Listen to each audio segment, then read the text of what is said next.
기도하겠습니다.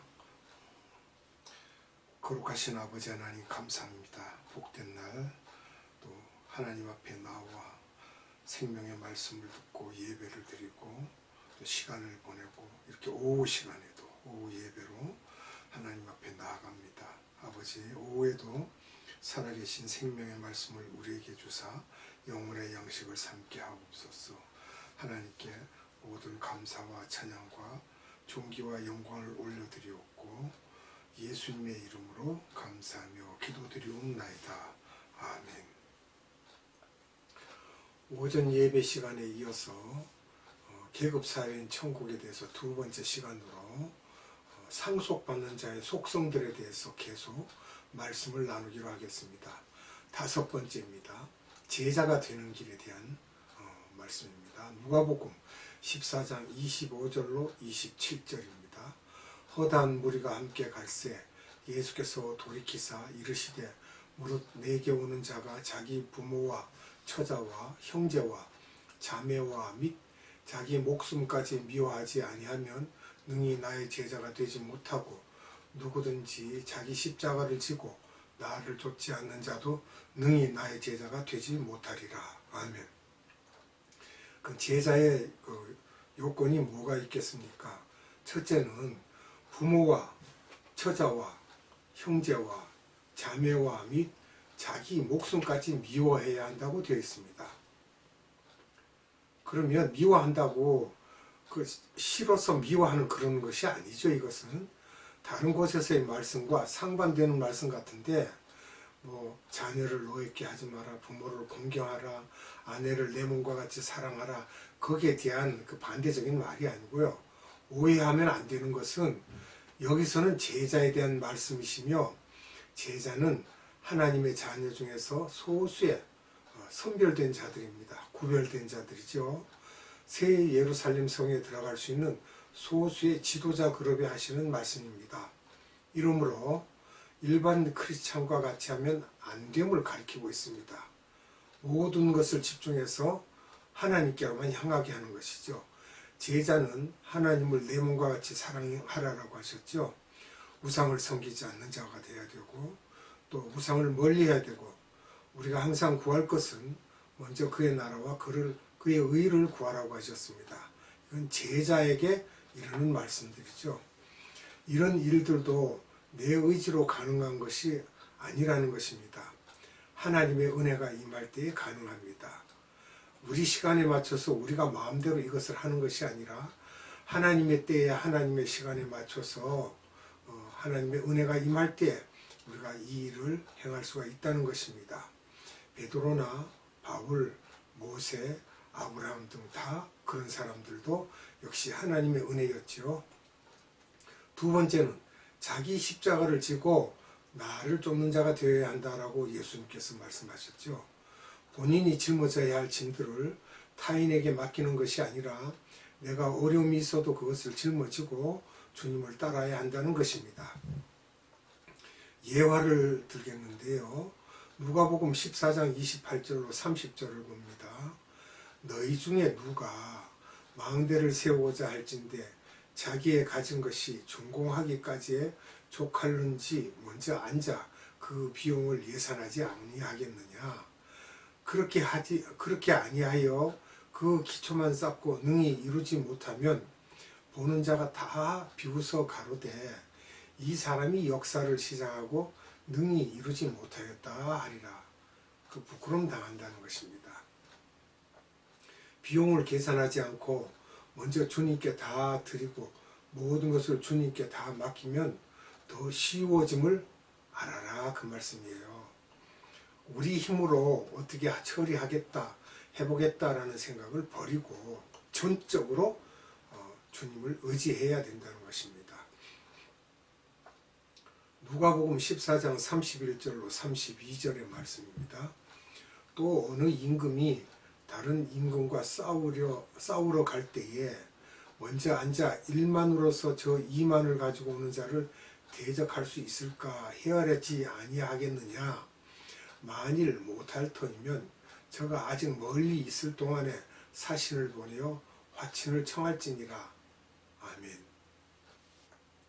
미리 준비하지 않고 만약에 무슨 일이 생겼을 때 앞을 미리 살피고 보지 않고 대들어서는 안 된다는 것이에요. 자기의 약점을 미리 알고 주님께 먼저 인정하고 고백하면 주님께서 더한 능력으로 역사하신다는 것입니다. 그래서 결론은 우리가 겸손해야 된다는 거예요.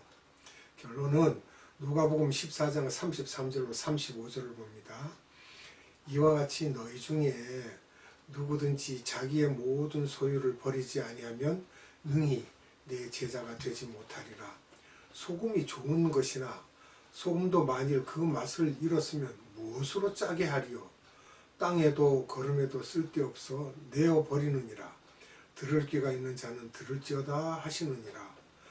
적당히 자기가 알고 있는 것을 알아야만 되지 자기가 가지지 못하는 것을 가질 수도 없고 또 안 가지면 안 되는 것이고 내가 갖고 있는 것은 너무 보잘것없고 나의 능력이 너무 작아 할 수 없겠으나 주님께 순종할 것을 고백하면 주님께서 그런 사람을 제자로 쓸 것이므로 소금과 같이 먼저 녹아지고 예수님처럼 먼저 죽으면 하나님께서 제자로 사용하시지만 그렇지 않으면 내어버림을 당할 수 있다는 것입니다. 아무짝에도 못 쓰게. 그런 건 아무것도 아니죠. 상속받는 자들의 속성에 대해서 6번째입니다. 거룩게 하심을 입은 자들입니다. 그러니까 성결하심을 입은 자들. 그럼 그들은 기업을 받을 자들이죠. 바울이 3차 여행이 끝나고 에베소에 들려서 예루살렘에 가시는데 예루살렘에서 잡혀서 로마에 가게 되는데 여기서 에베소에 가지 못하고 에베소 옆에 해변가의 도시 밀레도에 가셔서 제자들을 불러서 제자들이 누구의 에베소의 장로들 지도자들이죠. 제자들을 불러서 그들에게 마지막 고별 설교를 하는 장면이 나옵니다. 제가 또 이 구절을 들어가면 제가요 잘 울고 그래요. 사도행전 20장 17절로 31절에 에베소 장로들에게 고별 설교를 하는 장면이 나옵니다. 터키 서남 지역을 아시아라고 칭하죠. 거기에 소아시아 7교회가 있죠. 사도행전 20장 32절로 35절 말씀. 지금 내가 너희를 주와 및 그 은혜의 말씀에 부탁하노니 그 말씀이 너희를 능히 든든히 세우사 거룩게 하심을 입은 모든 자 가운데 기업이 있게 하시리라. 내가 아무의 은이나 금이나 의복을 탐하지 아니하였고 너희 아는 바에 이 손으로 나와 내 동행들에 쓰는 것을 당하여 범사에 너희에게 모본을 보였노니 곧 이같이 수고하여 약한 사람들을 돕고 또 주 예수의 친히 말씀하신 바 주는 것이 받는 것보다 복이 있다 하심을 기억하여야 할지니라. 아멘. 여기 보면 거룩하게 하심을 입은 자, 기업을 상급을 받고 유산을 받게 된다는 자, 기업이 있게 하신다는 거예요. 그럼 거룩은 성결이죠. 성결. 성령의 9가지 열매를 맺은 자들입니다. 또 그 다음에 7번째는 하나님께 붙잡힘 받은 자들입니다. 아그리빠 헤롯 왕 앞에서 바울이 왜 이렇게 하나님께 붙잡혀서 고생하며 일하는지를 설명하는 장면이 나옵니다. 사도행전 26장 15절로 18절입니다. 내가 대답하되 주여 뉘시니이까 주께서 가라사대 나는 네가 핍박하는 예수라. 일어나 네 발로 서라. 내가 네게 나타난 것은 곧 네가 나를 본 일과 장차 내가 네게 나타날 일에 너로 사환과 증인을 삼으려 함이니 이스라엘과 이방인들에게서 내가 너를 구원하여 저희에게 보내어 그 눈을 뜨게 하여 어두움에서 빛으로 사단의 권세에서 하나님께로 돌아가게 하고 죄 사함과 나를 믿어 거룩게 된 무리 가운데서 기업을 얻게 하리라 하더이다.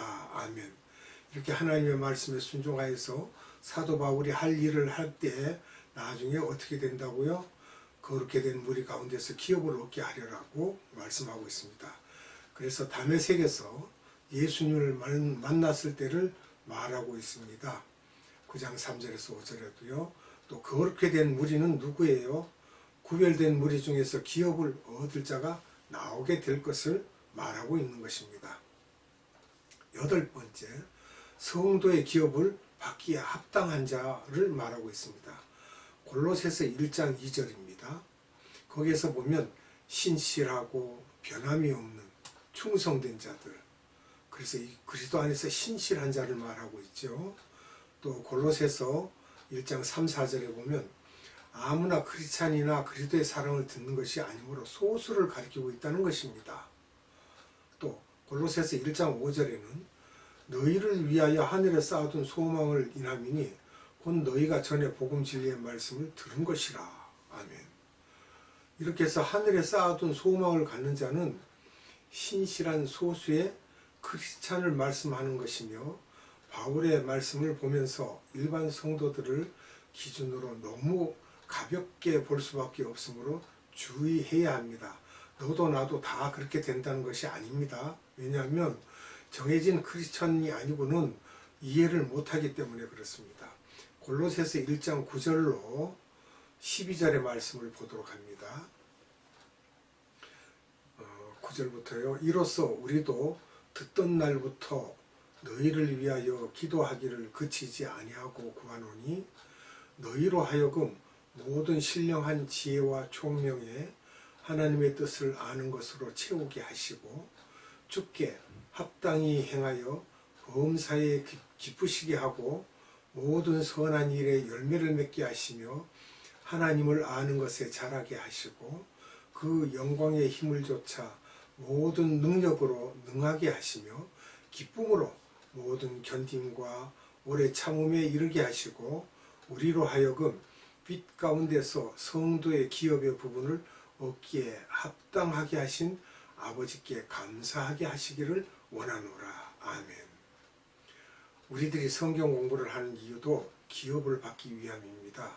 그냥 성경 공부, 이렇게 성경 공부해야 된다 그러니까 요즘에는 잘못 오해를 해서 밖에서 성경 공부하면은 교회에 알려라 뭐 이단이다 무조건 그렇게 하는데 그게 아니고, 성경 공부라는 것은 하나님의 말씀이기 때문에 우리가 어느 곳에서라도 성경 공부는 해야 됩니다. 또 알아야 됩니다. 하나님의 말씀을 아는데 게을리할 필요는 없습니다. 저기 가면 안 돼, 여기 가면 안 돼, 그거는 2단이래 3단이래 뭐 그렇게 말하는데 2단 3단 가리기 전에 성경 말씀을 똑바로 알면 2단에 넘어가지 않습니다. 똑바로 모르니까 2단에 넘어갑니다. 그러면 교회나 선교회에서 가르칠 때 제대로 된 복음을 가르쳐야지, 어떻게 된 모양이 그저 무슨 행동을 하거나 말을 하거나 그러면 축복이 뭔지도 모르고 그저 축복받아야 됩니다. 축복받으세요. 정신없는 사람들이에요. 그렇게 성경을 가르쳐서 되겠어요? 성경에 축복받으세요라는 말이 없습니다. 그런데도 어떻게 그렇게 입에 축복을 달고 사는지 모르겠어요. 그 축복이란 믿음이 아주 경지가 높은 사람이 믿음이 연약한 자들에게 기도해주고 복을 빌어주고 그가 바른 길을 갈 수 있도록 하나님께 복받기를 기도해주는 것을 축복이라고 합니다. 그러니까 이스라엘 왕이라든지 예언자나 선지자나 선견자들이 일반 백성들에게 하나님께서 우리에게 주시는 그 생명의 말씀으로 그들이 복받기를 원해서 하나님께 빌어주는 것을 축복이라고 합니다. 축복에 대한 것을 똑바로 알아야 됩니다. 여러분 속지 마세요. 그리고 그렇게 성경 공부하는 그거를 경계심을 줍니다. 그게 아니라 똑바로 가르치라는 이야기예요. 성경을 바르게 가르쳐서 어느 곳에 가더라도 하나님의 말씀을 전할 수 있는 자들이 되어야만 속지 않습니다. 스데반 집사님이 어떻게 했습니까? 사도행전 7장 한 장을 통째로 할애했습니다. 이스라엘 역사를 쫙 꿰뚫고 이야기를 합니다.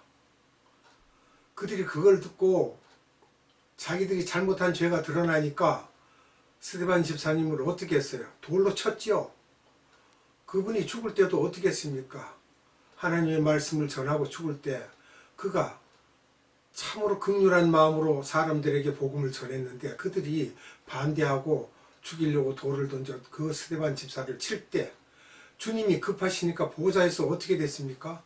보좌의 우편에서 일어서셨다고 그랬어요. 그리고 스데반 집사님을 봤다는 거죠. 그럴 때 그 스데반 집사의 얼굴이 어떻게 됐다고요? 천사의 얼굴 같았더라 했습니다. 이 땅에서 어떤 고통도 다 이길 수 있는 그러한 영광스러운 모습으로 변하는 거예요. 그리고 주님 저들의 죄를 사하여 주시옵소서. 누구의 마음입니까? 예수님의 마음을 닮은 거예요.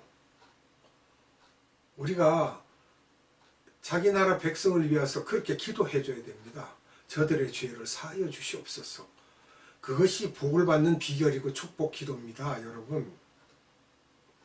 축복받으려니까 그저 먹고 살고 자기 편리하고 물질이 많고 이런 것을 축복이라고 착각하는 모양인데 절대 오산입니다. 오해이고요. 그게 아닙니다. 축복은 하나님의 말씀에 있고 하나님의 지혜에 있고 하나님의 생명에 있는 것입니다. 그것이 복입니다. 예수 그리스도를 아는 것, 십자가의 보혈을 아는 것, 이런 것들이 복입니다. 자, 그 다음에 9번째 조건입니다. 크리스찬 직장인들은 직장에서 죽게 하듯 충실하라고 합니다. 예수를 믿는다고 하면서 직장에 가서는 꾀를 부리고 또 주인이 보지 않을 때 딴짓을 하고 이런다면 그건 크리스찬이라고 볼 수가 없습니다. 그 직장에서 소금의 역할을 못하고 있는 것입니다. 우리가 지금 또 말을 고쳐야 할 것이 있습니다. 우리가 축복도 축복이지만 빛과 소금이라고 이야기하는데 여러분, 빛이 먼저입니까? 소금이 먼저입니까? 제가 왜 이런 말을 드리냐면 사람이 자기 몸을 녹여서 헌신도 하지 않고 자기 몸을 짜서 땀도 흘리지 않고 자기 몸을 희생하지도 않으면서 빛이 됩니까? 여러분, 소금과 같이 자기 몸을 녹여서 짠맛을 내고 자기 몸을 녹여서 다른 좋은 맛을 내고 자기 몸을 녹여서 부패를 방지하고 자기 몸을 녹여서 썩어가는 것을 썩지 않게 하는 그러한 일을 감당해야만 소금에 대한 그런 것과 같이 소금과 같이 자기 몸을 소금이 먼저 되어야 됩니다. 녹여서 맛을 내는 그러한 소금이 먼저 된 다음에야 빛이 되어서 등경 위에 놓으면 사방을 비추겠죠? 그러면 우리가 말하지 않아도 그 소금의 역할을 감당하고 예수님의 마음을 가지고 긍휼한 마음을 가지면 그 다음에 예수님께서 우리와 함께 하심으로 말하지 않아도 빛이 납니다. 아, 저 사람은 예수 믿는 사람이에요. 저 사람은 예수밖에 몰라요. 저 사람은 남이 힘들고 어려울 때 자기 몸이 힘들어도 가서 도와주는 사람이에요. 원수가 길 가다 엎어져도 일으켜 줄 사람이고요. 그러니까 저 사람처럼 저렇게 믿어야 예수 믿는 거죠. 하고 빛이 되는 겁니다. 여러분, 그걸 아셔야 돼요. 그래서 우리가 말을 할 때도 빛과 소금의 역할을 감당할 수 있는 주의 백성이 될 수 있도록 은혜 베풀어 주시옵소서. 그러한 복을 얻게 하옵소서. 이것이 축복입니다. 그런 말이. 축복하여 주시옵소서는 무슨 복을 달라는 건지도 몰라요. 의미도 없습니다. 축복이 뭐예요? 복을 빌어주는 건데 무엇을 달라는지 조건도 없이 그저 축복입니다. 이상한 말이 지금 교계에 퍼져나가고 있어요. 이게 기복신앙이 되어서 아무한테나 그저 축복받으세요. 축복받아야 됩니다. 잘못됐습니다. 그래서는 절대 안 되겠습니다. 다른 사람에게 복을 빌어주고 싶으면 예수를 믿어서 예수님께서 주시는 평안의 복을 받으십시오. 얼마나 같은 인사라도 좋습니까? 그렇게 복을 빌어줘 주는 것이 축복입니다. 자, 그리고 10번째 조건입니다. 주의 이름으로 인하여 핍박을 받는 자의 상이 있습니다. 마태복음 5장 11절로 12절입니다. 나를 인하여 너희를 욕하고 핍박하고 거짓으로 너희를 거스려 모든 악한 말을 할 때에는 너희에게 복이 있나니 기뻐하고 즐거워하라. 하늘에서 너희의 상이 큼이라. 너희 전에 있던 선지자들이 이같이 핍박하였느니라. 아멘. 여기서도 보세요. 말씀에 모든 악한 말을 할 때는 너희에게 복이 있나니, 그러니까 이 복이 뭐예요? 하늘에서 상이 크다는 거예요. 이런 것을 말을 안 해주고 그냥 축복받아야 됩니다, 이러면 뭔지 알겠습니까? 그래서 선지자들이 받았던 핍박, 그 핍박을 누가 했습니까? 같은 나라에 살고 있는 이스라엘 종교 지도자들에게서 핍박을 받았습니다. 오늘날 우리가 교회 안에서도 예수를 믿고 예수님의 말씀을 따라서 행하고자 하는 자들이 그렇지 않는 사람들에게 미움을 받고 핍박을 받습니다. 저 혼자만 예수 믿어? 당신 혼자만 예수 믿어? 이런 말을 듣습니다. 그게 복 있는 이야기입니다. 복 있는 말이에요. 왜냐? 저쪽 나라에 가면 하나님께서 주실 상이 있다는 것입니다. 여러분, 교회 다니면서 예수를 믿으면서 억울한 일이 있고 속이 치밀어 오는 일이 있어도 여러분 참으십시오. 그것을 기쁘게 생각하세요. 왜냐? 저쪽 나라에 가면 주님께서 상을 주실 거예요. 그래서 여러분들은 그 선지자들이 받았던 핍박과 같은 핍박을 받고, 또 그 이유는 뭐냐 그러면 종교성은 있지만 마음은 하나님을 떠나 우상을 섬기는 자들이 그렇게 사람을 핍박합니다. 분명하게 그들은 돈을 사랑하고요, 자기 자신을 자랑하고요, 그런 사람들입니다. 또 그 핍박받는 내용이 회개를 촉구하는, 즉 파워가 있는 자들에게 하나님의 메시지를 전함으로 핍박을 받게 된다는 것입니다. 여러분들이 잘못한 거 있을 때 잘못했다고 권면하고 이야기를 하면 오히려 핍박이 돌아옵니다. 그럴 때 우리는 내가 복 있는 사람이구나, 이후에 주님께서 내게 상을 주시겠구나, 이런 것을 생각하고 여러분들도 마음에 새기시고, 항상 교회 안에서도 파당을 짓거나 그릇된 사람들이 함부로 말할 때 그것을 맞받아치지 마시고, 내가 이런 것을 당할 때는 주님이 아시니까 주께서 다 알아서 하실 거야, 주님 감사합니다 하면 하나님께서 그 모든 어려운 가운데서 여러분들을 보호하시고 보살펴 주시고 옳은 길로 인도하여 주실 것을 믿습니다. 그러면 오늘은 여기까지 말씀을 하고요, 다음 시간에 연결해서 계속 계급사회인 천국에 대해서 또 상속받는 자의 속성들에 대해서 말씀을 드리도록 하겠습니다. 기도합니다. 사랑과 은혜가 풍성하신 아버지 하나님 감사합니다. 오늘도 살아계신 하나님의 생명의 말씀을 우리에게 주사 저쪽 나라에 가서 상속받을 그 상을 받을 자의 속성들을 살펴보았습니다. 더욱더 많은 것을 배우고 알아서 주님 앞에 갔을 때 상 받을 자로서 이 세상에 살면서 올바른 크리스천으로서 아버지 앞에 충성할 수 있게 하시고 하나님의 말씀에 순종하는 그러한 믿음 가진 자들로 세워주시기를 원합니다.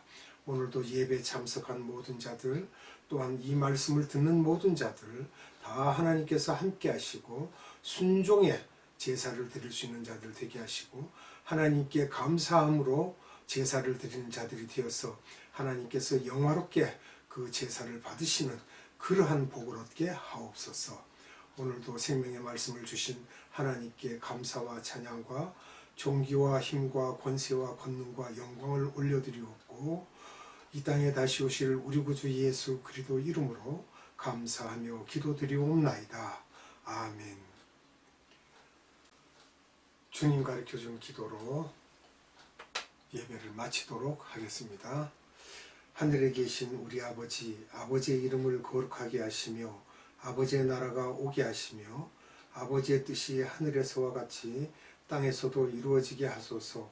오늘 우리에게 일용할 양식을 주시고 우리가 우리에게 잘못한 사람을 용서하여 준 것 같이 우리 죄를 용서하여 주시고 우리를 시험에 빠지지 않게 하시고 악에서 구하소서. 나라와 권능과 영광이 영원히 아버지의 것입니다. 아멘.